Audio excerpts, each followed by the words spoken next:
नमस्कार दोस्तों, मैं कृष्ण कुमार आप सभी का हमारे YouTube channel first sight education पे स्वागत करता हूं। दोस्तों, जैसा कि आप सभी जानते हैं कि हमारी HSSC एडवांस फिजिक्स की क्लासेस चल रही थी, जिसमें आज हमारी क्लास नंबर 11 होगी हुई, जिसके अंदर हम क्या डिस्कस करेंगे, kinetic theory of the gases के बारे में पढ़ेंगे। इससे पहले हमारी 10 एडवांस फिजिक्स की क्लासेज कंप्लीट हो चुकी हैं, जिसमें हमने क्या डिस्कस किया है कि 11th क्लास की 10 क्लास हो चुकी हैं और जिसमें क्या है कि काइनेटिक थ्योरी ऑफ गैसेज रहता है और इसके बाद ऑसिलेशन रहता है। उसके बाद हमारी 11th क्लास की जो फिजिक्स है वो कंप्लीट हो जाएगी। इसके बाद हमारी 12 क्लास और होंगी, जिसके बाद 24 क्लास के अंदर हमारी 11th और 12th की एडवांस फिजिक्स कंप्लीट हो जाएगी। जिसके बाद आप अगर HSSC का कोई भी एग्जाम देते हैं तो आपको इसके न्यूमेरिकल से रिलेटेड या फिर जर्नल क्वेश्चन से रिलेटेड कोई भी प्रॉब्लम नहीं आएगी। चलो भाई, आज की क्लास की शुरुआत करते हैं और स्टार्ट करते हैं kinetic theory of the gases.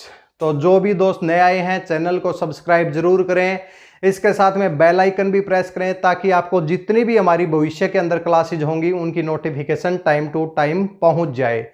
इसके साथ बता देते हैं कि आपका Haryana cooperative society sub inspector का अगर स्पेशल सब्जेक्ट पढ़ना चाहते हैं तो हमारे चैनल के ऊपर लगातार क्लासेस चल रही हैं। अगर आप ग्राम शिव पटवारी और कनाल पटवारी का भी स्पेशल सब्जेक्ट पढ़ना चाहते हैं तो क्लासेस कंप्लीट हो चुकी हैं। प्लेलिस्ट में जाइए, आपको कंप्लीट कंटेंट वहां पर मिल जाएगा। चलो भाई, आज की क्लास की शुरुआत करते हैं और 1 बाय 1 न्यूमेरिकल या फिर जर्नल क्वेश्चन कैसे पूछे जा सकते हैं उन सभी को डिस्कस करेंगे। देखिए, काइनेटिक थ्योरी ऑफ गैसेज में हम गैसेज के बारे में पढ़ेंगे, गैसों के बारे में पढ़ेंगे।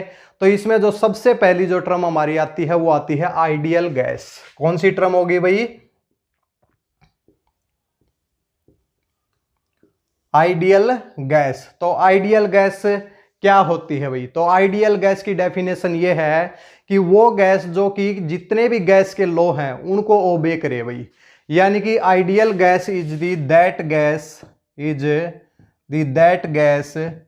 विच ओबेज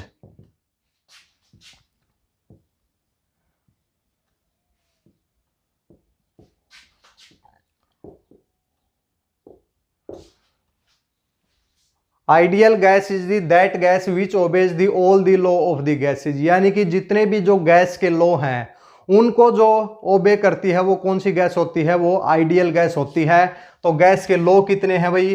तो अगर हम यहाँ पे बात करें तो क्या है भाई? एक तो होता है बॉयल्स लॉ। कौन सा होता है भाई? Boyle's law. सेकंड है चार्ल्स लॉ। बताते हैं कैसा क्वेश्चन आएगा पेपर में। और तीसरा जो है गे-लुजैक लॉ। क्या है? गे-लुजैक लॉ। ये 3 लॉ हैं। अगर इन तीनों लॉ को अगर कोई गैस ओबे करती है तो वो कौन सी गैस कहलाती है? आइडियल गैस कहलाती है। चाहे आइडियल गैस लिखो या इसे परफेक्ट गैस लिखो, दोनों सही हैं।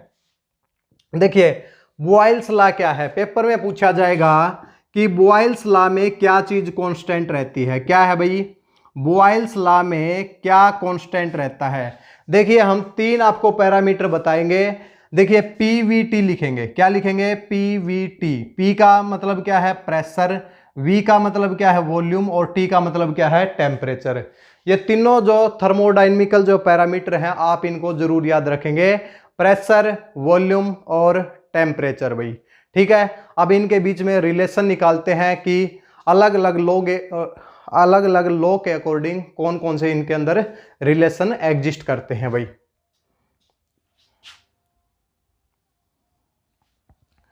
तो सबसे पहले हम पढ़ेंगे बॉयल्स लॉ। तो बॉयल्स लॉ के अंदर क्या होता है? सबसे पहली बात आप करेंगे कि बॉयल्स लॉ के अंदर जो टेम्परेचर है वो कांस्टेंट रहता है। टेम्परेचर क्या रहता है भाई? कांस्टेंट रहता है।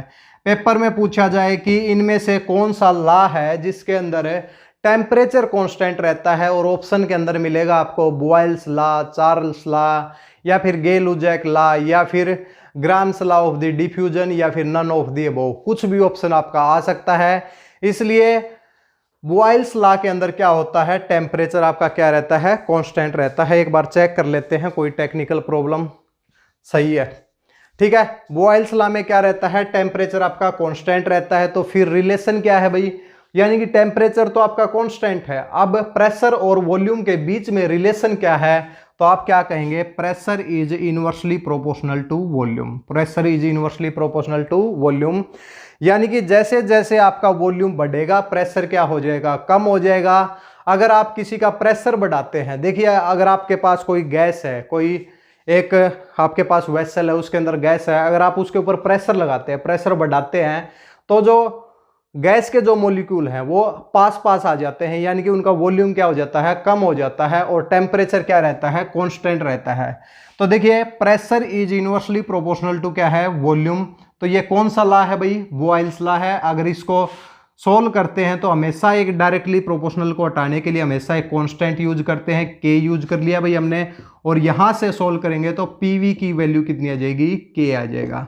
पीवी इज इक्वल टू क्या हो जाएगा, के। अगर पेपर में यह भी पूछा जाए कि PV is equal to constant, यानी कि प्रेशर और वॉल्यूम का जो प्रोडक्ट है वो कांस्टेंट है, तो भाई ये कौन सा लॉ है, आप कहेंगे क्या है भाई, बॉयल्स लॉ है। तो इसका मतलब क्या है भाई, P1 V1, अगर मान लिया एक सिस्टम है और ये सेकंड सिस्टम है, क्या है P2 V2, ठीक है। ये कहां पर यूज होगा, देखिए भाई P1 by P2 is equal to V2 by V1। इससे अगर सोल्व करते हैं तो ये हो जाएगा।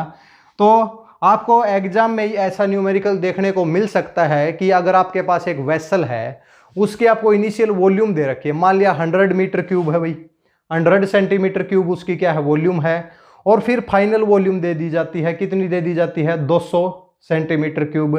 पहले प्रेशर एटमॉस्फेरिक है और फिर बाद का प्रेशर पूछा जाए तो तीन चीजें आपको दी हुई हैं, और फोर्थ आपको क्या है, निकालनी है, तो आप निकाल सकते हैं, ठीक है। अगर मान लिया कि प्रेशर P1 कितना है, 1 है, और P2 हमें निकालना है, और अगर यहाँ पे आपको दिया जाए क्या है भाई, ये 200 है और ये कितना है, 100 है, तो आप यहाँ से अगर इसको करेंगे तो P2 की वैल्यू कितनी आ जाएगी, 0.5 एटमॉस्फेरिक प्रेशर, 0.5 एटमॉस्फेरिक प्रेशर हो जाएगी, ठीक है भाई, क्लियर है। तो बॉयल्स लॉ कैसे याद रखना है कि एक ऐसा लॉ जिसके अंदर क्या रहता है, टेम्परेचर कांस्टेंट रहता है, वो कौन सा लॉ है, बॉयल्स लॉ है भाई। चलो भाई इसका स्क्रीनशॉट लें और फिर हम आगे की तरफ बढ़ते हैं।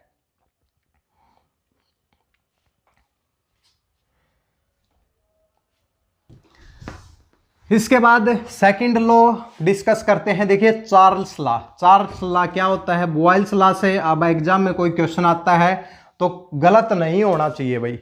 हमारा पूरा प्रयास है कि जितने भी आपके न्यूमेरिकल हैं या फिर जितने भी जो जर्नल क्वेश्चन हैं वहां से आपके सभी के क्वेश्चन आए। अभी जितने भी HSSC के एग्जाम हुए हैं, अब 10 क्लास में हमने जो कुछ भी पढ़ाया है वहीं से आपके क्वेश्चन आए हैं, ठीक है।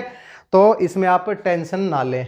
और जहां तक नोट्स की बात है भाई, देखिए नोट्स भी आपको मिल जाएंगे। उम्मीद है कि 15 तारीख तक, अभी मतलब 15 सितंबर तक आपके नोट्स तैयार हो जाएं। आज शाम को एक क्लास करते हैं और उसमें बताते हैं कि नोट्स की क्या प्रक्रिया रहेगी, किस प्रकार आपको नोट्स दिए जाएंगे, क्योंकि क्लासेज में थोड़ा टाइम ज़्यादा लग जाता है, ठीक है।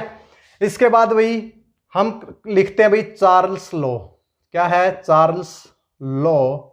इसके अंदर क्या होता है, इसके अंदर देखिए भाई तीन आपके पास पैरामीटर हैं, प्रेशर, वॉल्यूम, टेम्परेचर। तो टेम्परेचर तो कांस्टेंट किस में हुआ भाई, बॉयल्स लॉ में हुआ। अब आप बात करें कि भाई इसमें क्या कांस्टेंट रहेगा, तो इसके अंदर आप लिखेंगे कि क्या है भाई, प्रेशर कांस्टेंट है। तो चार्ल्स लॉ में क्या होता है कि हमेशा क्या रहता है, प्रेशर क्या रहता है, कांस्टेंट रहता है। क्या रहता है, प्रेशर कांस्टेंट रहता है। तो फिर क्या है, फिर है कि वॉल्यूम और टेम्परेचर में क्या रिलेशन रहेगा। अगर मान लिया कोई भी लिक्विड है उसका आप टेम्परेचर बढ़ा देते हैं तो वॉल्यूम क्या होता है भाई, पानी उबलने लग जाता है। पानी उबलेगा तो वॉल्यूम बढ़ेगा। तो इस सीधी सी बात है भाई, अगर प्रेशर कांस्टेंट है, अगर आप अपनी यहाँ पर अपनी पृथ्वी के ऊपर अपने घर में अगर पानी को बॉयल कर रहे हैं तो क्या है, प्रेशर तो कांस्टेंट है। ऊपर जाएंगे तो प्रेशर घटेगा। प्रेशर तो हाइट के हिसाब से होगा ना। अगर आप एक जगह के ऊपर पानी को गर्म कर रहे हैं तो प्रेशर कांस्टेंट है, तो कौन सा लॉ लगेगा, चार्ल्स लॉ लगेगा। यानी कि volume is directly proportional to temperature. तो volume is directly proportional to temperature. जैसे जैसे टेम्परेचर बढ़ेगा वैसे वैसे उसका वॉल्यूम यानी कि आयतन किसके साथ बढ़ेगा, तापमान के साथ बढ़ेगा भाई, ठीक है। हिंदी में फिजिक्स हमें आती नहीं, सीधी सी बात ये है, ठीक है। हिंदी में अगर आप कहें तो फिर थोड़ा सा हम कुछ वर्डों को लिख देते हैं, वरना इंग्लिश के अंदर आप अगर फिजिक्स पढ़ रहे हैं तो इंग्लिश के अंदर आपके लिए ज़्यादा ईजी होगी। देखिए यहाँ पर अगर डायरेक्टली प्रोपोर्शनल को हटाना है तो कोई भी आप कांस्टेंट यूज करेंगे, तो यानी कि क्या हो जाएगा, v/t क्या रहेगा, कांस्टेंट रहेगा। क्या रहेगा, कांस्टेंट रहेगा। यानी कि volume divide by temperature is equal to क्या हो जाएगा, कांस्टेंट हो जाएगा। इसका मतलब ये भी है कि v1/t1 is equal to v2/t2, v2/t2। अगर आपके एग्जाम में ऐसा क्वेश्चन आ जाता है कि अगर मान लिया कोई एक लिक्विड है, उसका जो इनिशियल जो वॉल्यूम थी वो कितनी थी भाई, मान लिया कि वो कितनी थी, 100 सेंटीमीटर क्यूब थी, यानी कि 100 थी भाई, और फाइनल भी दी हुई है कि फाइनल कितनी हो जाती है भाई, 120 हो जाती है। कितनी हो जाती है, 120 हो जाती है। पहले उसका जो टेम्परेचर था वो था 300 केल्विन, तो पूछा जाए बाद में टेम्परेचर कितना रहेगा, यानी कि हमने जो फाइनल टेम्परेचर क्या होगा भाई, ताकि उसका जो वॉल्यूम है वो 100 से 120 हो जाए, तो 100 को 3 से करेंगे तो 300 आ जाएगा, और 3 को इससे करेंगे तो 12 3 36, यानी कि T2 की वैल्यू कितनी आ जाएगी, 360 केल्विन। यानी कि टेम्परेचर 300 से 360 करने के ऊपर क्या हो जाता है, वॉल्यूम 100 से कितनी चली जाती है, 120 चली जाती है। यानी कि जैसे जैसे टेम्परेचर बढ़ेगा वॉल्यूम भी बढ़ेगी। बॉयल्स लॉ के अंदर जैसे जैसे प्रेशर बढ़ेगा वॉल्यूम घटेगी, और जैसे जैसे वॉल्यूम बढ़ेगी प्रेशर घटेगा भाई। इनवर्सली प्रोपोर्शनल वहां पे था और यहां पे क्या है, डायरेक्टली प्रोपोर्शनल है। ठीक है, तो क्लियर हो गया भाई। याद रखना है, चार्ल्स लॉ में पूछा जाए कि प्रेशर कांस्टेंट है, कहीं कल कहो कि सर एग्जाम में क्वेश्चन आ गए और फिजिक्स के क्वेश्चन गलत हो गए, तो भाई फिर हमें मत करना, पहले अब अच्छे से पढ़ लो भाई। ठीक है, इसका स्क्रीनशॉट लें भाई, फिर आगे की तरफ बढ़ते हैं।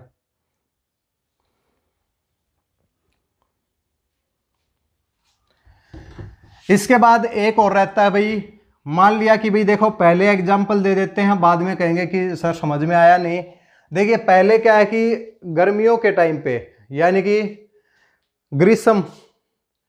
ग्रीष्म क्या बोले भाई, गर्मियों के दिनों में, समर डेज के अंदर भाई क्या होता है कि आप व्हीकल चला रहे हैं, और व्हीकल आपने देखा होगा कि गर्मियों के अंदर भाई ज्यादा टायर फटने के ज्यादा चांस रहते हैं। वहां पर क्या होता है, टायर क्यों फटता है भाई, देखिए जब टायर सड़क के ऊपर चलता है तो क्या होता है कि उसका जो वॉल्यूम है वो कांस्टेंट रहता है। वॉल्यूम कांस्टेंट रहता है तो तीन ही चीज बनती है भाई, पीवीटी। अगर वॉल्यूम कांस्टेंट है तो प्रेशर और टेम्परेचर में क्या रिलेशन है भाई, अगर मान लिया कि भाई टेम्परेचर बढ़ता है तो टायर कब फटेगा, जब प्रेशर बढ़ेगा। और प्रेशर कैसे बढ़ता है, टेम्परेचर के साथ। गर्मियों के दिनों में ही प्रेशर बढ़ता है भाई टायर का। अगर मान लिया कि अगर ऐसा होता कि अगर टेम्परेचर बढ़ने से अगर प्रेशर घटता, तो सर्दियों में भाई आपके व्हीकल के टायर फटने स्टार्ट हो जाते हैं। इसलिए क्या होता है कि गर्मियों में जब आपकी जो सड़क है वो गर्म हो जाती है, और तब आपके व्हीकल के टायर फटने के चांस ज्यादा हो जाते हैं, क्योंकि टेम्परेचर बढ़ जाता है, और टेम्परेचर बढ़ता है तो प्रेशर अपने आप वहां पे इंक्रीज हो जाता है। तो तीसरा लॉ इसी के ऊपर बेस है। तो तीसरा लॉ क्या हो जाएगा, गे-लुजैक लॉ, यानी कि गे-लुजैक लॉ, और इसको दूसरा नाम रिग्नोल्ट लॉ भी बोलते हैं भाई, रिग्नोल्ट लॉ भी बोलते हैं। इसके अंदर क्या रहेगा, वॉल्यूम कांस्टेंट रहेगी भाई। वीडियो अगर ज्यादा स्पीड से आपको लग रही है तो स्लो कर सकते हैं, अगर स्लो लग रही है तो आप अपनी उसकी 1.25 या 1.5 कर सकते हैं, आपके पास ऑप्शन रहता है फोन में। ठीक है, जल्दी देखना चाहते हैं तो। ठीक है, तो गे-लुजैक लॉ में क्या है कि वॉल्यूम आपका कांस्टेंट रहेगा। अगर वॉल्यूम कांस्टेंट है तो pressure is directly proportional to temperature, और यहां से हम लिख सकते हैं P/T क्या रहता है, कांस्टेंट रहता है। क्या रहता है, कांस्टेंट रहता है। यहां पे लिख सकते हैं P1/T1, P2/T2। तो ये कौन सा लॉ हो जाएगा, जिसके अंदर वॉल्यूम कांस्टेंट है और जिसके अंदर P/T। पेपर में तीन तरीके से पूछा जा सकता है, एक तो आपको ये दे दिया जाए और पूछा जाए कौन सा लॉ है, या फिर आपका लॉ का नाम दे दिया जाए और फिर पूछा जाए कि इसके अंदर pressure is directly proportional to temperature, या फिर टेम्परेचर के स्क्वायर, या फिर टेम्परेचर का क्यूब। तो आपको ध्यान में रखना है P is directly proportional to temperature, और फिर इस तरीके से आपको इसको कंप्लीट करना है। ठीक है भाई, 3 लॉ हुए, बॉयल्स लॉ के अंदर टेम्परेचर कांस्टेंट रहेगा, चार्ल्स लॉ के अंदर प्रेशर कांस्टेंट रहेगा और गेल-लेजैक लॉ में वॉल्यूम कांस्टेंट रहेगी। इसका स्क्रीनशॉट लें और फिर हम अब आइडियल गैस इक्वेशन की तरफ बढ़ते हैं। एक इक्वेशन है जो कि पेपर में पूछी जाती है।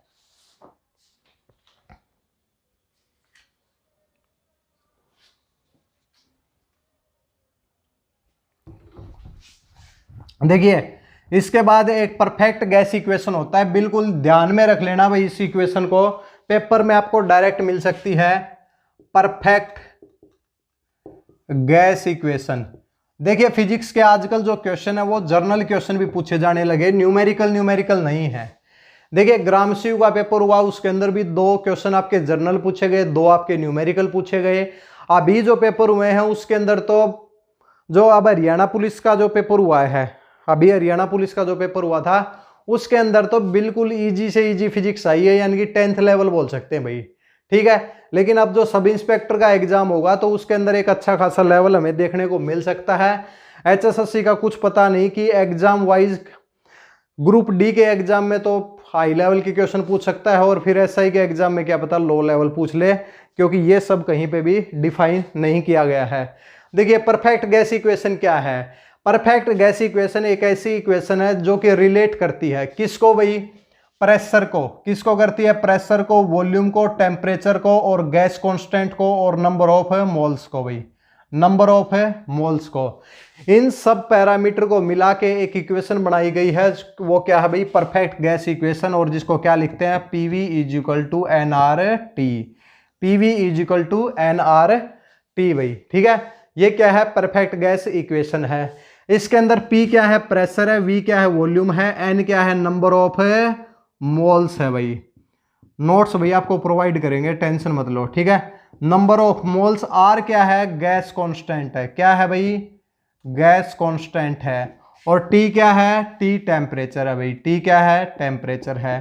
तो एक ऐसी इक्वेशन जिसमें इन सभी को रिलेट करती है, पेपर में इक्वेशन दी मिलेगी PV = nRT। बताइए, आइडियल गैस इक्वेशन है या फिर वंडरवाल गैस इक्वेशन है या फिर दोनों हैं या फिर कोई नहीं? तो क्या रहेगा? परफेक्ट गैस इक्वेशन इसका नाम होगा, या फिर इसका स्टैंडर्ड, यहां पे देखिए परफेक्ट की जगह स्टैंडर्ड गैस इक्वेशन भी बोल सकते हैं।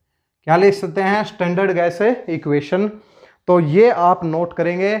और इसमें एक ये जो R क्या है? गैस कांस्टेंट है भाई। ये क्या है? गैस कांस्टेंट है।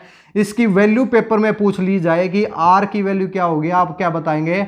8.31। 8.31 क्या होगी इसकी वैल्यू होगी, और ये जूल पर मोल और पर केल्विन। देखिए, पर केल्विन। देखिए, इसकी यूनिट भी पूछी जा सकती है। अगर कोई आपके पास पूछे कि गैस कांस्टेंट की यूनिट क्या होगी, तो आप क्या बताएंगे? जूल पर मोल पर केल्विन। पर मोल पर केल्विन इसकी क्या होगी? यूनिट होगी भाई, ठीक है।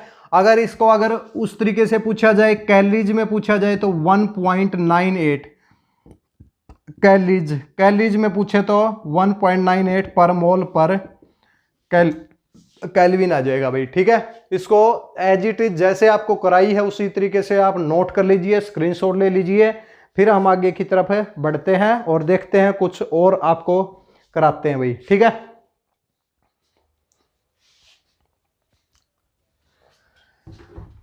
इसके बाद एक बहुत ही इजी कंसेप्ट। देखिए, जिनके पास 11th और 12th के अंदर फिजिक्स है उनको तो कोई दिक्कत नहीं आनी चाहिए, उनके लिए तो सब इजी होना चाहिए। लेकिन 11th और 12th के अंदर मैक्सिमम स्टूडेंट फिजिक्स को पढ़ते नहीं है, ना आपको पढ़ाने वाले मिलते हैं ना आप पढ़ते हैं, तो इसलिए यहाँ पे आके प्रॉब्लम क्रिएट हो जाती है। अब देखिए भाई, pressure exerted by the gas. इसके बाद जो अगला एक्सप्रेशन अपना होगा 5th नंबर भाई। 4 ही कंसेप्ट कराए हैं अभी तक हमने। 5th नंबर कंसेप्ट क्या है कि pressure exerted by the gas. Pressure exerted by gas, एक गैस के द्वारा कितना प्रेशर एग्जर्ट किया जाता है। यानी कि एक आपके पास भाई वॉल्यूम टाइप का मतलब वो है, एक वेसल है, उस वेसल के अंदर क्या है? गैस है भाई। अब गैस क्या है? गैस के मॉलिक्यूल कुछ टेम्परेचर की वजह से क्या होते हैं? रैंडमली मूव करते रहते हैं। अब दीवारों के भाई जितनी भी वेसल है उसकी दीवारों से भी टकराते हैं, तो क्या करते हैं कि एक प्रेशर क्रिएट करते हैं। दीवारों से जब टकराएंगे तो फोर्स लगाएंगे, और फोर्स लगाएंगे तो उसकी दीवारों का क्या होता है, एरिया होता है, और फोर्स पर यूनिट क्या होता है, फोर्स पर यूनिट एरिया क्या होता है, प्रेशर होता है। तो क्या है कि किसी भी वेसल के अंदर कोई भी गैस होती है तो वो उसकी दीवारों के ऊपर क्या लगाती है, प्रेशर लगाती है भाई। तो इसको सोल्व करने का एक बहुत लंबा प्रोसीजर है जो कि आप 11th क्लास के अंदर पढ़ चुके हैं। हम इसका डायरेक्ट फॉर्मूला लिखेंगे। प्रेशर भाई क्या है, प्रेशर क्या होता है, 1/3 रो सी स्क्वायर, रो सी स्क्वायर। और रो क्या है, रो डेंसिटी है, रो क्या है, डेंसिटी है। और डेंसिटी क्या होती है, मास पर यूनिट वॉल्यूम सी स्क्वायर भाई, सी स्क्वायर। तो प्रेशर क्या हो जाएगा, 1/3 रो सी स्क्वायर, या फिर 1/3 m/v सी स्क्वायर। अब ये सी क्या है, सी क्या लिखेंगे भाई, सी है हमारा root mean square speed. Root mean square speed क्या है भाई, सी है भाई, ठीक है भाई। और इसको दिखाते किस प्रकार हैं, रूट मीन यानी कि रूट होगा, स्क्वायर होगा, सी स्क्वायर 2 प्लस सी स्क्वायर 3 प्लस के सी स्क्वायर n डिवाइड बाई क्या है, n हो जाएगा, डिवाइड बाई क्या हो जाएगा, n हो जाएगा। तो भाई pressure exerted by gas, paper में पूछ लिया जाए pressure exerted by gas, 4 option दिए मिलेंगे, 1/3 होगा, 2/3 होगा, या फिर 3/4 होगा, या फिर 7/4 होगा। तो ऑप्शन कौन सा करना है, 1/3 m/v सी स्क्वायर भाई। और इसके साथ में रूट मीन स्क्वायर स्पीड क्या है कि सभी, ये पहले पार्टिकल की वेलोसिटी, ये दूसरे की या तीसरे की, और ये क्या है n पार्टिकल की, सबका स्क्वायर करके रूट करके उसको n से भाग करते हैं तो क्या निकलता है, रूट मीन स्क्वायर स्पीड। ये तो छोड़ भी दो, लेकिन ये फॉर्मूला जरूर याद रखना, P = 1/3 रो सी स्क्वायर आपको याद रखना है, ठीक है। क्लियर है भाई, आगे की तरफ बढ़े। अब देखिए भाई काइनेटिक थ्योरी, देखिए ये तो प्रेशर हो जाएगा। अब अगर हम आपके पास पूछे कि काइनेटिक एनर्जी क्या होगी भाई, काइनेटिक एनर्जी क्या होती है, काइनेटिक एनर्जी क्या होती है और एक पोटेंशियल एनर्जी होती है। हमने आपको बताया था काइनेटिक एनर्जी वो एनर्जी होती है जो कि केवल मोशन की वजह से होती है, वेलोसिटी की वजह से होती है। पोटेंशियल एनर्जी पोजीशन की वजह से, अगर किसी की पोजीशन आपने चेंज कर दी तो उसकी पोटेंशियल एनर्जी बदल जाएगी भाई। जैसे कोई एक बॉल उठा के लेके जा रहे हैं ऊपर की तरफ, पोटेंशियल एनर्जी बढ़ती जा रही है, और जैसे ही छोड़ रहे हैं तो पोटेंशियल एनर्जी कम हो रही है, काइनेटिक एनर्जी बढ़ रही है, और टोटल एनर्जी कंजर्व रहती है। Law of conservation of energy है, पहले क्लास के अंदर डिस्कस कर चुके हैं, ठीक है। अब देखिए भाई काइनेटिक एनर्जी यहाँ पे अगर हम आपके पास पूछे तो क्या आ जाएगा, हाफ एम वी स्क्वायर होता है, क्या होता है, हाफ एम वी स्क्वायर होता है। तो ये कितना आ जाएगा, m इंटू में क्या आ जाएगा, टोटल पार्टिकल का m आ जाएगा, v स्क्वायर यानी कि c स्क्वायर ही हो जाएगा। ये भी वेलोसिटी है, ये भी वेलोसिटी है। अगर kinetic energy per unit volume पूछ लिया जाए, पर यूनिट वॉल्यूम अगर पूछ लिया जाए तो क्या हो जाएगा, हाफ एम वी स्क्वायर यानी कि half of the rho C square. ये क्या है, ये pressure exerted by the gas per unit volume. ये क्या है, kinetic energy per unit volume. अब बताओ भाई प्रेशर अपॉन में काइनेटिक एनर्जी क्या होगा भाई, प्रेशर कितना था 1/3 और काइनेटिक एनर्जी कितनी थी 1/2 आ जाएगी। सी स्क्वायर से सी स्क्वायर कैंसिल हो जाएगा, 2/3 हो जाएगा। यानी कि प्रेशर किसके बराबर आ जाएगा, 2/3 of the kinetic energy, 2/3 of the kinetic energy. Paper में सीधा याद रखना है pressure exerted by gas 1/3 m/v C square, और प्रेशर क्या है कि 2/3 ऑफ द काइनेटिक एनर्जी। अब आप कहें कि सर 3 से 4 नंबर के लिए क्या इतनी मेहनत जरूरी है, तो भाई 3 से 4 देखिए 24 क्लास हैं, 24 क्लास हैं, 24 घंटे हैं भी नहीं। अगर देखा जाए सही मायने में सब क्लास को ऐड करेंगे तो 20 घंटे होंगे। अगर 20 घंटे में अगर आपको कंप्लीट फिजिक्स मिल रही है तो भाई 6-7 महीने से कोई एग्जाम हुआ नहीं है वैसे, ठीक है। तो इसलिए हम कह रहे हैं कि ज़्यादा टाइम नहीं दे रहे, 4 नंबर के लिए अगर 24 घंटे दे सकते हैं तो भाई दे दीजिए, क्योंकि 4 नंबर बहुत मैटर करते हैं। यहीं से आपकी मेरिट निर्धारित होती है कि जो सब क्वेश्चन करते हैं वो आप करेंगे तो कुछ ज़्यादा फायदा नहीं है, आप कुछ अलग से करेंगे तो उसका आपका मेरिट के अंदर योगदान रहता है। स्क्रीनशॉट लें भाई, आगे की तरफ बताते हैं और कुछ अलग से कंसेप्ट।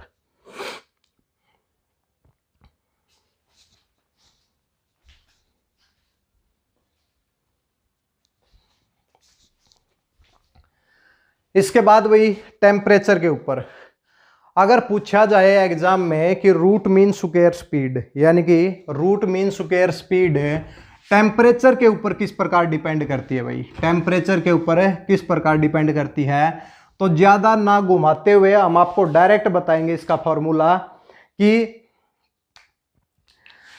रूट मीन स्क्वायर, देखिए RMS root mean square velocity, root mean square velocity और एंड किसके बीच में, टेम्परेचर के बीच में, रूट मीन स्क्वायर स्पीड और टेम्परेचर के बीच में क्या रिलेशन होगा भाई, तो हम आपको डायरेक्ट बता रहे हैं C is directly proportional to root T भाई, C is directly proportional to root T, यानी कि इसकी जो आरएमएस जो स्पीड है, जो मोलिक्यूल की जो स्पीड है वो किस पे डिपेंड करेगी, टेम्परेचर की पावर 1/2, रूट का मतलब क्या होता है 1/2 होता है, तो C is directly proportional to root T. इसका मतलब क्या है कि पेपर में ये पूछा जाए अगर हम किसी गैस का अगर टेम्परेचर को बढ़ा देते हैं तो उसकी आरएमएस स्पीड बढ़ेगी या घटेगी, तो हम कहेंगे सीधा कहेंगे इस इक्वेशन से भाई बढ़ेगी, क्योंकि टेम्परेचर बढ़ेगा तो वेलोसिटी भी बढ़ेगी। अगर पेपर में ये दे दिया जाए कि अगर मान लिया किसी भी गैस के मॉलिक्यूल का टेम्परेचर 4 गुना कर दिया जाए, कितना कर दिया जाए 4 गुना कर दिया जाए, तो उसकी जो आरएमएस स्पीड है वो कितनी गुना हो जाएगी, तो यहां पे देखिए भाई C is directly proportional to क्या है, अगर इसको 4 गुना कर देते हैं तो क्या हो जाएगा 4, और रूट के बाहर अगर 4 लेके आएंगे तो क्या आ जाएगा 2, इंटू में क्या आ जाएगा रूट टी आ जाएगा, और ये कितना था ये C डैश हो जाएगा अब की बार, और ये कितना आ जाएगा 2C, यानी कि कितने गुना हो जाती है 2 गुना।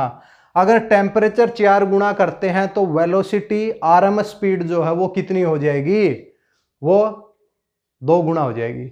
अगर कोई कहे कि 16 गुना कर दिया जाए टेम्परेचर तो स्पीड कितनी हो जाएगी, 16 लेके आएंगे तो 4 गुना हो जाएगी। तो इस तरीके से क्वेश्चन पूछ सकता है। क्लियर है भाई, आगे की तरफ बढ़े भाई, स्क्रीनशॉट लेना चाहे तो ले सकते हैं, अभी ज्यादा हुआ नहीं है।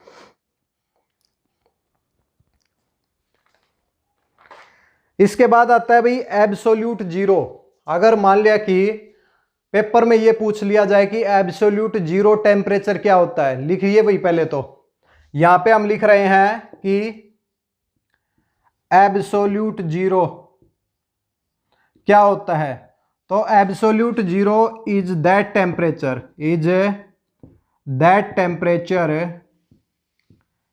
Eight which RMS speed is zero, यानी कि आरएमएस वेलोसिटी या फिर स्पीड बोल दो इज जीरो, यानी कि एब्सोल्यूट जीरो टेम्परेचर कौन सा होता है, एब्सोल्यूट जीरो टेम्परेचर वो टेम्परेचर होता है जिसके ऊपर सारे के सारे मॉलिक्यूल्स की जो स्पीड है वो कितनी हो जाए, जीरो हो जाए। यानी कि आरएमएस स्पीड जब जीरो हो जाती है तो हम क्या बोलते हैं उसको, absolute zero of the temperature बोलते हैं। ठीक है भाई, क्लियर है, ये हो जाएगा। इसके बाद इसको नोट करें भाई, दोनों को नोट करें, बहुत ही इंपॉर्टेंट है एग्जाम पॉइंट ऑफ व्यू से।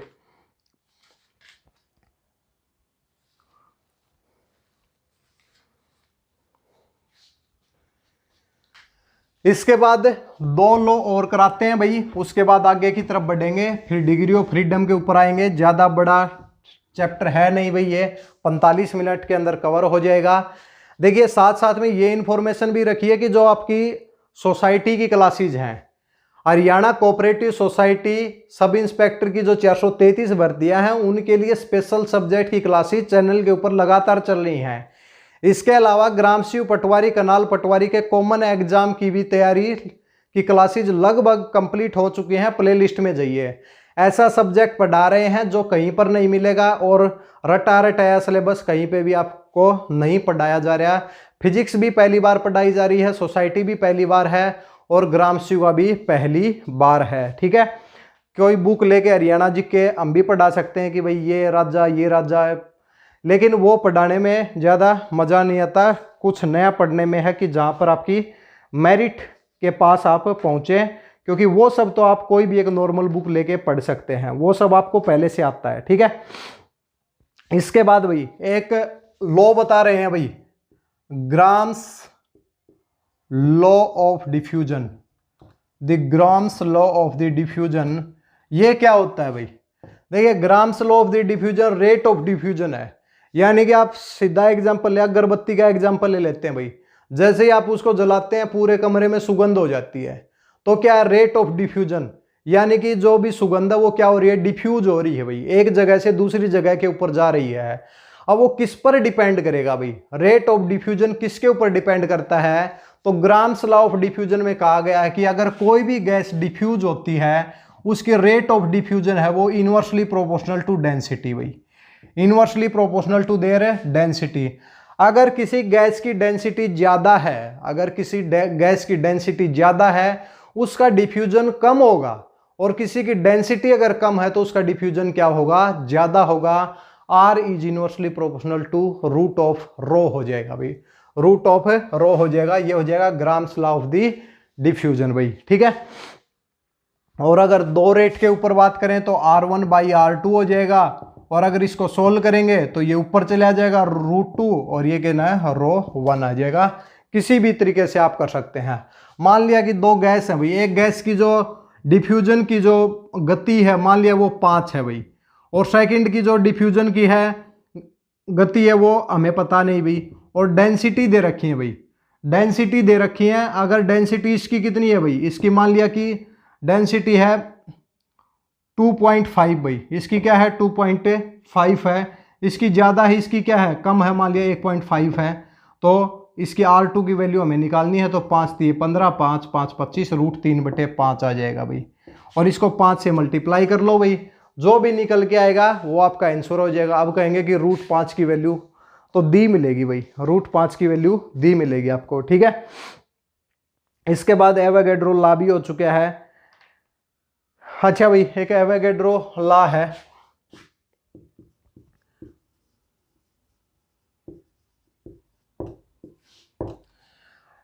ये एवोगैड्रो क्या होता है भाई? एवोगैड्रो नंबर होता है कि अगर भाई एवोगैड्रो नंबर जो इक्वल होता है, पहले तो हम ये बता देते हैं कि एक एवोगैड्रो नंबर में कितने मॉलिक्यूल होते हैं। तो आप याद रख लो भाई 6.03 इंटू में 10⁻23 भाई, इतने क्या होते हैं? ये मॉलिक्यूल से रिलेटेड वर्ड है भाई, मॉलिक्यूल से रिलेटेड वर्ड कौन सा होता है? एवोगैड्रो नंबर होता है। बहुत ज्यादा कंफ्यूजन रहती होगी कि किस प्रकार करें। अगर मान लिया कि भाई कितने मॉलिक्यूल हैं किसी गैस के अंदर, कितने मॉलिक्यूल हैं, वो कहां से हम निकाल सकते हैं? एवोगैड्रो नंबर से निकाल सकते हैं। तो इसमें लिखा गया है कि 22.4 भाई, देखिए स्टैंडर्ड इक्वेशन है भाई ये, 22.4 लीटर में अगर मान ले कि कोई भी 22.4 लीटर गैस है, 22.4 लीटर गैस है, उसके अंदर जितने भी कितने मॉलिक्यूल होंगे भाई? एक एवोगैड्रो नंबर के बराबर होंगे भाई, एवोगैड्रो नंबर के बराबर होंगे।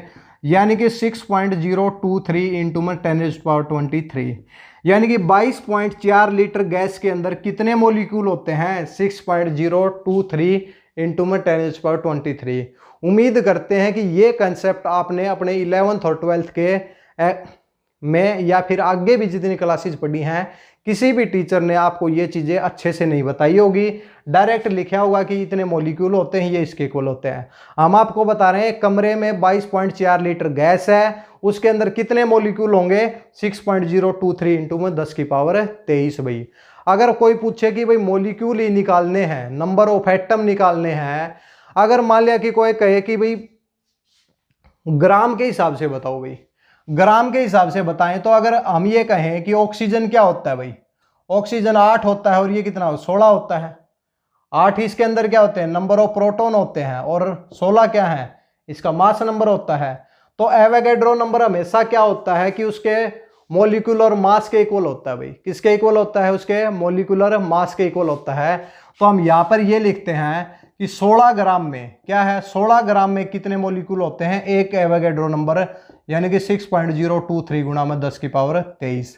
अगर कोई मेरे को कहे कि बताइए भाई 4 ग्राम ऑक्सीजन के अंदर, पेपर में ये पूछ लिया जाए आपके पास कि 4 ग्राम ऑक्सीजन में कितने मॉलिक्यूल होंगे या फिर कितने एटम होंगे, नंबर ऑफ एटम पूछ लिया जाए, तो किस प्रकार बताएंगे भाई? 16 ग्राम में कितने हैं? 6.023 इंटू में 10⁻23। 4 ग्राम में निकालने हैं तो कैसे निकालेंगे? डिवाइड बाई 16, और 4 से करेंगे तो 4 ग्राम है, तो 4 चौके 16, 4 से इसको डिवाइड कर लो भाई, उतने के आ जाएंगे इसमें मॉलिक्यूल आ जाएंगे। उस प्रकार आपके पास पूछा जाए कि 10 लीटर गैस में कितने मॉलिक्यूल होते हैं, तो कैसे बताएंगे भाई, 22.4 लीटर में तो इतने होते हैं, इसको 22/4 से करेंगे और फिर 10 से कर देंगे तो निकल जाएगा ना। तो इसका स्क्रीनशॉट लें भाई। फिर आगे की तरफ बढ़ते हैं। फिजिक्स एक बहुत हाई लेवल के ऊपर जा रही है, उम्मीद है कि आपको समझ में आ रही होगी। अगर नहीं आ रही तो भाई कमेंट सेक्शन में ज़रूर बताएं, नीचे लिखें भाई अगर समझ में आ रही है तो भी बताएं और नहीं आ रही तो भी बताएं। साथ साथ में वीडियो को शेयर इतना ज़्यादा करो, इतने ज़्यादा ग्रुप में शेयर करो ताकि सभी को पता चले कि भाई फिजिक्स भी हमें एग्जाम में पढ़नी है और अच्छे वाली पढ़नी है, ठीक है।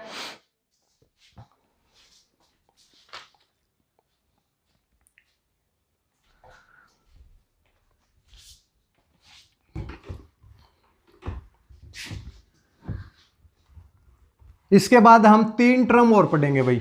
3 टर्म है, डायरेक्ट क्वेश्चन है भाई, ठीक है। डायरेक्ट क्वेश्चन है, इसमें है भाई मीन स्पीड, आरएमएस स्पीड और मोस्ट प्रोबेबल स्पीड, यानी कि 3 वर्ड लिखो भाई। एक होता है मीन स्पीड, भाई जो भी मॉलिक्यूल है उनकी एक तो होती है मीन स्पीड, एक हमने बताया कि आरएमएस स्पीड भाई, ठीक है, आरएमएस स्पीड। और तीसरी कौन सी है, मोस्ट प्रोबेबल स्पीड। कौन सी है, मोस्ट प्रोबेबल स्पीड भाई, मोस्ट प्रोबेबल स्पीड। 3 प्रकार की आपकी स्पीड है, एक है मीन स्पीड, एक है आरएमएस स्पीड और एक कितनी है भाई, मोस्ट प्रोबेबल स्पीड। तीनों के फॉर्मूले लिख लीजिए भाई, पेपर में डायरेक्ट आ सकते हैं भाई। क्या आ जाएगा, मीन स्पीड आ जाएगा 8 kT/m पाई, 8 kT/m पाई। m क्या है, द मास ऑफ मॉलिक्यूल, जिसकी भी हम बात कर रहे हैं उसका मास है। k क्या है, k की वैल्यू आपके पास 1.38 गुणा में 10⁻⁻23 भाई, जूल पर केल्विन, जूल पर केल्विन। k क्या है भाई, k प्लैंक्स कांस्टेंट होता है भाई, नहीं प्लैंक्स कांस्टेंट नहीं है, k की वैल्यू याद रखो भाई 1.38 इंटू में 10⁻⁻23 होता है भाई, क्या होती है 10⁻⁻23 जूल पर केल्विन अपॉन में m, और ये क्या है, ये पाई की वैल्यू हो जाएगी। आरएमएस स्पीड अगर कोई पूछे तो कितनी होती है भाई, आरएमएस स्पीड अपॉन में क्या हो जाएगा 3 kT/m होता है। और अगर कोई पूछे कि मोस्ट प्रोबेबल स्पीड तो 2 kT/m होता है, कितना होता है 2 kT/m है। तीनों को याद रखें भाई। देखिए भाई, मीन स्पीड पूछी जाए तो 8 kT/m पाई का रूट होता है। आरएमएस स्पीड पूछे पेपर में, एक एचएसएससी का एग्जाम हमें याद आ रहा है कि जिसके अंदर भाई आपके पास ऐसे 4 ऑप्शन दिए गए थे जिसमें आरएमएस स्पीड पूछी गई थी, ठीक है। तो आपको क्या बतानी थी कि root of the 3 kT/m, direct formula पूछा था। कई बार कोई भी एग्जाम आता है उसके अंदर 3 से 4 क्वेश्चन सभी फॉर्मूला बेस पूछ लेता है। आप पहले सोच के जाते हैं कि वहां पे तो न्यूमेरिकल आएंगे, लेकिन फॉर्मूला आ गए और चारों के चारों फॉर्मूला आपने पढ़ रखे हैं तो 4 प्लस पॉइंट हो गए, 4 प्लस पॉइंट हो गए, जो कि सिलेक्शन का एक आधार बन जाता है। मोस्ट प्रोबेबल स्पीड 2 kT/m आ जाएगा, ठीक है भाई। तो इन तीनों को भाई याद रखें। और अब आगे की तरफ बढ़ते हैं।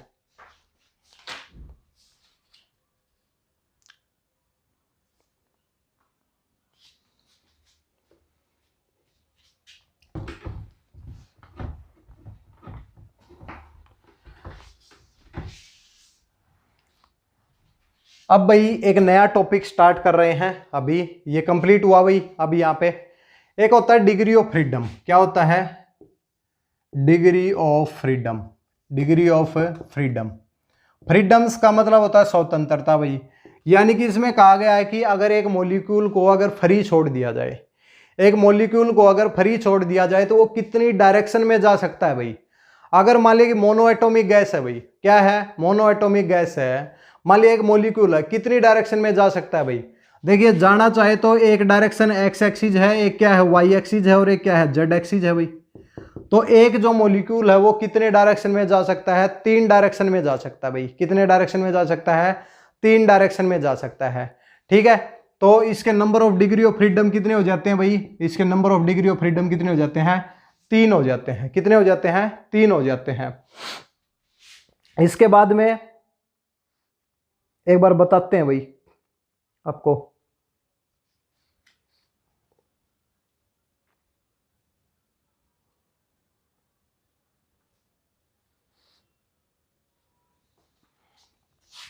देखिए फिर से बता रहे हैं, डिग्री ऑफ फ्रीडम क्या है कि एक मॉलिक्यूल कितने डायरेक्शन में जा सकता है, एक मॉलिक्यूल कितने डायरेक्शन में जा सकता है, वो उसका क्या हो जाएगा, वो डिग्री ऑफ उसके क्या हो जाते हैं, फ्रीडम हो जाते हैं। तो एक मॉलिक्यूल एक्स में भी जा सकता है, वाई में भी जा सकता है और जेड में भी जा सकता है, यानी कि ट्रांसलेशन कितनी डायरेक्शन में हुआ, 3 में। तो कोई पूछा जाए कि मोनो एटॉमिक गैस के लिए पहला क्या है कि मोनो एटॉमिक गैस, यानी कि एक ऐसी गैस जिसके अंदर क्या हो, ओनली 1 एटम हो भाई, किसके अंदर क्या हो, जिसके अंदर केवल एक ही एटम हो, तो वो कितने डायरेक्शन में जाएगा, तो एक्स में भी जा सकता है, वाई में भी जा सकता है, जेड में भी जा सकता है। तो इसलिए मोनो एटॉमिक गैस के डिग्री ऑफ फ्रीडम कितने हुए भाई, डिग्री ऑफ फ्रीडम कितने हुए भाई, 3 हुए। कितने हुए, 3 हुए। पेपर में पूछा जाए मोनो एटॉमिक गैस के लिए डिग्री ऑफ फ्रीडम कितने होंगे, आप कहेंगे 3 भाई। इसके बाद डायटोमिक गैस भाई, डायटोमिक गैस के डिग्री ऑफ फ्रीडम कितने होंगे भाई, दूसरा क्या हो जाएगा, डायटोमिक गैस। डायटोमिक गैस के डिग्री ऑफ फ्रीडम कितने होंगे भाई। अब मॉलिक्यूल कितने हैं भाई, देखिए 2 मॉलिक्यूल हैं, एक तो ये है और एक ये है। तो बताइए ये कितनी डायरेक्शन में जा सकता है, आप कहेंगे 3 डायरेक्शन के अंदर जा सकता है। तो 3 डिग्री ऑफ फ्रीडम तो इसके हुए भाई। अब ये कितनी में जा सकता है, ये भी 3 डायरेक्शन में जा सकता है, तो इसके भी डिग्री ऑफ फ्रीडम कितने हुए भाई, 6 हुए भाई। कितने हुए, 6 हुए। देखिए 2 मॉलिक्यूल जुड़े हुए हैं, 2 मॉलिक्यूल जुड़े हुए हैं, तो भाई अब क्या होगा, इसके 3 डिग्री ऑफ फ्रीडम, इसके भी कितने हो जाएंगे, 3 डिग्री ऑफ। ये ट्रांसलेशन के हो गए, क्या ये रोटेट कर सकता है, अगर ये 2 डायमेंशन में चाहे तो ये रोटेट भी कर सकता है। तो इस एक्सिस के अबाउट रोटेट करेगा तो यह किस में चला जाएगा भाई, एक डायरेक्शन के अंदर ये रोटेट हो सकता है, इसलिए एक इसका क्या हो जाएगा, डिग्री ऑफ फ्रीडम कम हो जाएगा भाई। क्या हो जाएगा, 1 डिग्री ऑफ फ्रीडम कम हो जाएगा। इसलिए डायटोमिक गैस के लिए जो डिग्री ऑफ फ्रीडम कितने हो जाते हैं, 3 गुणा 2 माइनस का कितना हो जाएगा, 3 दूनी 6 और 1 कितना हो जाएगा, 5।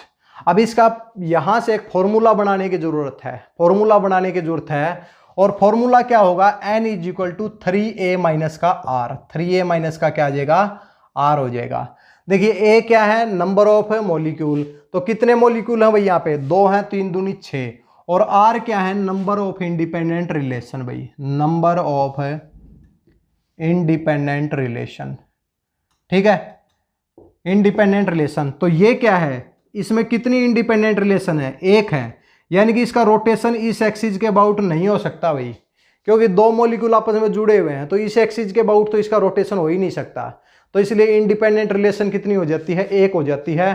तो इसलिए 3 दूनी 6 और माइनस का 1, 5।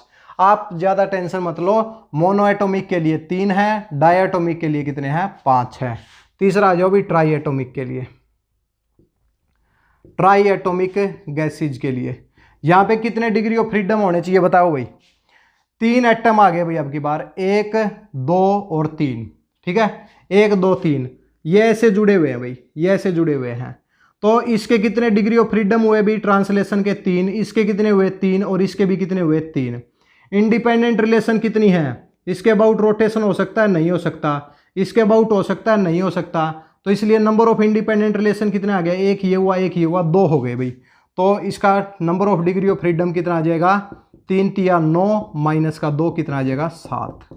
अगर 3 एटम लीनियर में जुड़े हुए हैं, एक स्ट्रेट लाइन में जुड़े हुए हैं, तो कितना डिग्री ऑफ फ्रीडम हो जाएगा, 7। और अगर तीनों एटम कैसे जुड़े हुए हैं कि मान लिया इस तरीके से एटम जुड़े हुए हैं, एक ये है और एक ये है और एक ये है, तो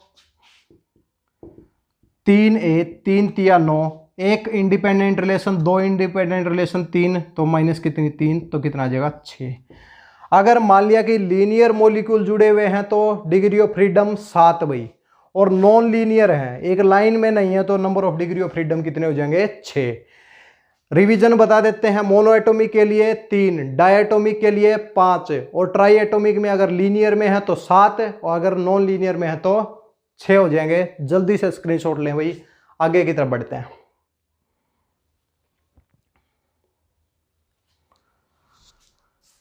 इसके बाद भाई अब हमारा जो लास्ट ही रहता है 5 मिनट में और क्लास कंप्लीट हो जाएगी हमारी। इसका एक बार स्क्रीनशॉट ले लें भाई आप।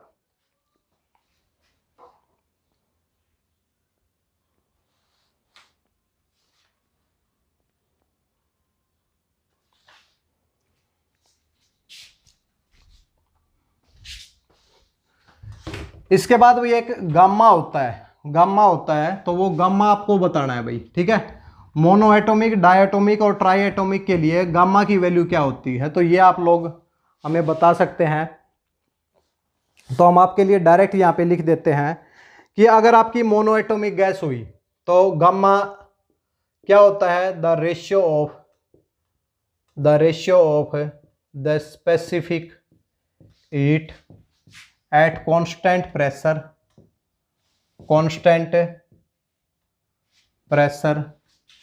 टू द कांस्टेंट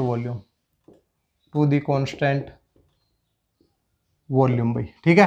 तो गामा क्या होता है भाई, Cp बाई Cv होता है। क्या होता है, Cp by specific heat at the constant pressure, specific heat at the constant volume. Paper में यही पूछ लिया जाए गामा होता क्या है, तो 4 ऑप्शन दिए मिलेंगे, तो क्या लिखना आपको, Cp बाई Cv लिखना है। फिर अगला क्वेश्चन आपके पास पूछा जाएगी मोनो एटॉमिक गैस के लिए। क्या है, मोनो एटॉमिक गैस के लिए जो गामा की वैल्यू क्या होती है, तो आपको बतानी है 4/3 यानी कि 1.67 भाई। दूसरा क्वेश्चन पूछ लिया जाए डायटोमिक के लिए। डायटोमिक गैस के लिए अगर गामा की वैल्यू पूछ लिया जाए तो कितनी होती है, 1.4 भाई। क्या होती है, 1.4 होती है। और तीसरा पूछ लिया जाए ट्राई एटोमिक के लिए भाई, ट्राई एटोमिक के लिए कितना होगा भाई। ट्राई एटोमिक के लिए गामा की वैल्यू क्या होगी, तो आ जाएगी भाई हमारी 1.28 भाई। कितनी आ जाएगी, 1.28 आपकी लीनियर मॉलिक्यूल के लिए। किसके लिए, अगर लीनियर है, तीनों क्या है, एक लीनियर एक लाइन में जुड़े हुए हैं तो 1.28 आ जाएगी। अगर नॉन लीनियर है तो 1.33 आ जाएगी। ये किसके लिए है, नॉन लीनियर मॉलिक्यूल के लिए, ठीक है भाई, क्लियर है। और अगर गामा का अगर हमें डायरेक्ट फॉर्मूला चाहिए, तो गामा का फॉर्मूला लिख लीजिए भाई 1 प्लस के 2/n। अगर मान लीजिए मोनो एटॉमिक है, पहले क्या है, मोनो एटॉमिक है, तो नंबर ऑफ मॉलिक्यूल कितने होंगे, 1 होगा भाई। तो मोनो एटॉमिक में कितने डिग्री ऑफ फ्रीडम, देखिए ये गामा है, ये डिग्री ऑफ फ्रीडम है। तो मोनो एटॉमिक 3 डायरेक्शन में जा सकता है, तो 3 यहाँ पे पुट करेंगे तो 3 एकम 3 और 2 5/3। तो गामा की वैल्यू कितनी है, 5/3। डायरेक्ट निकाल सकते हैं भाई यहाँ से, 4/3 नहीं होगी भाई, यहाँ पे आपने गलत लिखा, हमने गलत लिखा है 5/3, तो 5/3 हो जाएगी। सेकंड क्या हो जाएगा, n की वैल्यू डायटोमिक में 5 होती है, तो 5 1 2 7। गामा की वैल्यू कितनी होती है, 7/5 यानी कि 1.4, ये 1.67 भाई। और थर्ड क्या है कि n की वैल्यू अगर नॉन लीनियर मॉलिक्यूल है तो कितना हो जाएगा, 7 और 9/7। गामा की वैल्यू एक बार 9/7 हो जाएगी, और एक बार n की वैल्यू कितनी, 6 और 6 हो जाएगी, तो कितनी आ जाएगी, गामा की वैल्यू 4/3 आ जाएगी। तो सब चीजें नोट करते जाएं। गामा होता है Cp/Cv, और गामा निकालने का फॉर्मूला होता है 1 प्लस के 2/n। n क्या है, डिग्री ऑफ फ्रीडम है। मोनो एटॉमिक के लिए गामा की वैल्यू 1.67 होती है, डायटोमिक के लिए 1.4, ट्राई एटॉमिक के लिए 1.28, और फिर नॉन लीनियर के लिए 1.33। थोड़ा जो साइंस के स्टूडेंट नहीं है उनके लिए थोड़ा मुश्किल है, साइंस वालों के लिए तो भाई कोई छूट नहीं है भाई, ठीक है। इसका स्क्रीनशॉट लें भाई पहले, फिर आगे की तरफ बढ़ते हैं।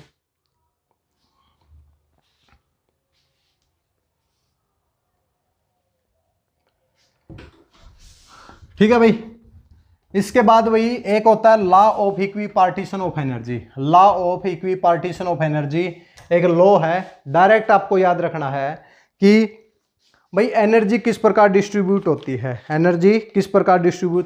है, तो ये लॉ एक बार पढ़ के सुना देते हैं। अकॉर्डिंग टू दिस लॉ, यानी कि according to the law of the equipartition of energy, किसी भी सिस्टम के लिए जो कि थर्मल इक्विलिब्रियम में है, टोटल एनर्जी जो डिस्ट्रीब्यूटेड होती है amongst the all the degree of freedom, her degree freedom के लिए हाफ केटी होती है। देखिए अगर मान लिया कि एनर्जी पूरे सिस्टम में डिस्ट्रीब्यूट हो रखी है, डिग्री ऑफ फ्रीडम मोनोएटॉमिक के लिए 3, डायटोमिक के लिए 5, ट्राइएटॉमिक के लिए 7 और 6 दोनों होते हैं, ठीक है। Law of equipartition of energy, the law of equi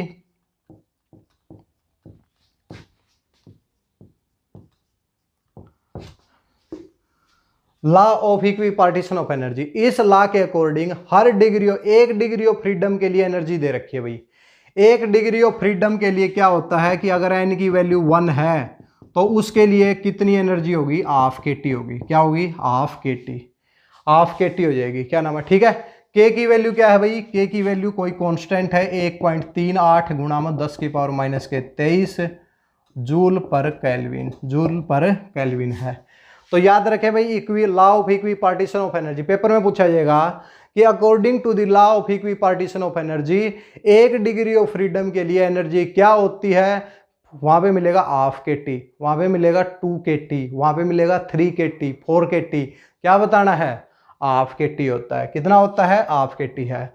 इसी हिसाब से अगर हम आपके पास पूछे हैं कि बताइए कि मोनो एटॉमिक गैस के लिए एनर्जी कितनी होगी भाई, मोनो एटॉमिक गैस के लिए जो टोटल एनर्जी कितनी होगी भाई, तो कितने डिग्री ऑफ फ्रीडम है, 3 है। एक फ्रीडम के लिए हाफ है तो 3 के लिए कितनी आ जाएगी, 3/2 KT। ये बोल्ट्जमैन कांस्टेंट होता है भाई। ये क्या है, रह गया था, हम भी सोच रहे थे बहुत देर से कि भूल गए हैं, बोल्ट्जमैन कांस्टेंट, ठीक है। बोल्ट्जमैन कांस्टेंट एनर्जी कितनी आ जाएगी, 3/2 KT। अगर मान लिया कि कोई कहेगी डायटोमिक के लिए बताओ भाई, तो डायटोमिक के लिए कैसे बताएंगे, कितने डिग्री ऑफ फ्रीडम है, 5/2 KT। अगर ट्राई एटोमिक के लिए पूछे तो एनर्जी कितनी आ जाएगी, 7/2 KT। अगर नॉन लीनियर है तो 6/2 KT। ये कितनी, 3 KT। तो इसी तरीके से आप लोगों को एनर्जी के फॉर्मूले लिखने हैं। एक लास्ट फॉर्मूला लिखा देते हैं, कहीं ऐसा ना हो कि कल पेपर में वही आ जाए और फिर कहे कि सर ये पढ़ाया नहीं था। क्योंकि एक भी चीज़ अगर नहीं छोड़ेंगे तो फिर क्या है कि फिर बाहर से आने के चांस नहीं है, ठीक है। इसका स्क्रीनशॉट ले भाई।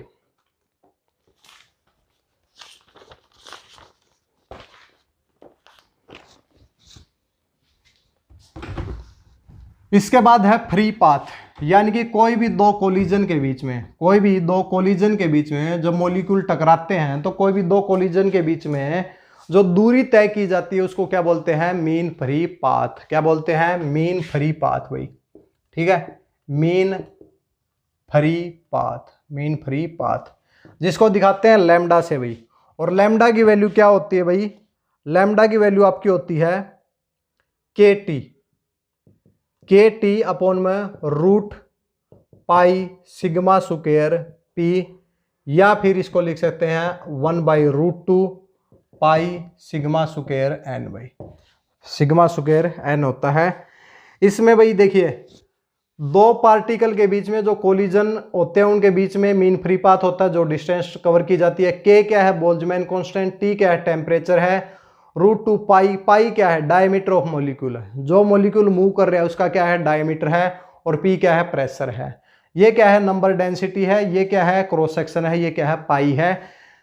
न्यूमेरिकल में नहीं लगाना, ठीक है। याद रख लें KT अपॉन में root pi sigma square P और सिग्मा स्क्वायर N हो जाएगा। तो यहीं पे आज की क्लास को समाप्त करते हैं, क्योंकि बहुत लंबी क्लास हो गई और चैप्टर भी बहुत लंबा था, इसलिए आज 11th क्लास हमारी यहीं पे समाप्त होती है। कल ऑसिलेशन एंड वेव को कंप्लीट करेंगे, उसके बाद 12th क्लास की फिजिक्स को स्टार्ट करेंगे और इसी प्रकार कंप्लीट फिजिक्स को हम पढ़ेंगे। 24 क्लास के अंदर टारगेट है, बहुत लंबे समय के बाद क्लास हुई है फिजिक्स की क्लास। वैसे क्लास ही चल रही है, उसमें कोई दिक्कत नहीं है, ठीक है। फिजिक्स की क्लास में थोड़ा सा टाइम हमें लगा है। जो भी दोस्त नए आए हैं चैनल को सब्सक्राइब जरूर करें भाई, इसके साथ में बेल आइकन भी प्रेस करें ताकि जितनी भी क्लासेज हैं उनकी नोटिफिकेशन आप तक टाइम टू टाइम पहुंच जाए। ग्राम शिव पटवारी, कनाल पटवारी वालों के लिए बहुत टाइम है, इसलिए अपने जितने भी जो कमज़ोर जो वीक पॉइंट हैं उनको ज़रूर क्लियर करें भाई। चलो भाई, नेक्स्ट क्लास में मिलते हैं, तब तक के लिए धन्यवाद।